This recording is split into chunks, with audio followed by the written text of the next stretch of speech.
Hello दोस्तों, technical लकड़ी में आपका स्वागत है और आपको मिलवाते हैं हम अपनी नई लकड़ी से जो हम करने वाले हैं। तो ये है हमारी नई लकड़ी Sennheiser HD-350BT। इसके आज हम अनबॉक्सिंग करेंगे और रिव्यूज देंगे आपको कि ये कैसा प्रोडक्ट है।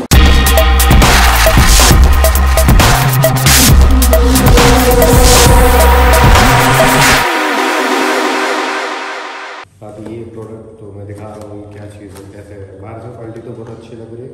चलो मैं ये अपना थोड़ा यूज़र मैनुअल जो साइड का करें, और फिर ये अपना हेडफोन जो कि देख ऐसे काफ़ी सॉफ्ट सा लग रहा है, मस्त एकदम। वैसे कुछ फीचर्स भी हैं जैसे कि मैं दिखा रहा हूँ। इसे ब्लूटूथ 5.0 पे है, quantum APTX and second feature है क्वांटम APTX लो लेटेंसी पे। दो चीज़ ये और दिखाता हूँ आपको सकता हूँ। यहाँ पे एक बटन दी गई है जो कि ऑन ऑफ के लिए है। ये है Type-C पोर्ट जिससे आप इसमें चार्ज कर सकते हैं।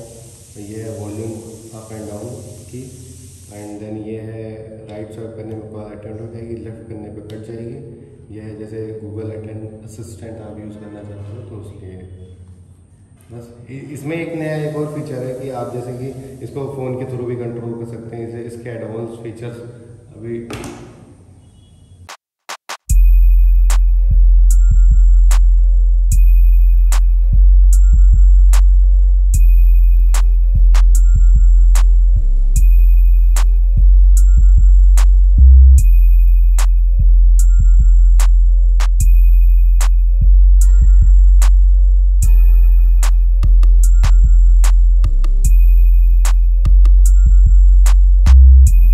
तो ये प्रोडक्ट जो है बहुत अच्छा है। ये मार्केट में जेन्युइन प्राइस में मिल जाएगा एंड इसमें फीचर्स भी जो दिए गए हैं काफ़ी अच्छे हैं, तो आप इसके हिसाब से ले सकते हैं। अगर इस तरह की आप वीडियोस देखना चाहते हैं तो हमें लाइक करिए एंड सब्सक्राइब करिए। Thank you.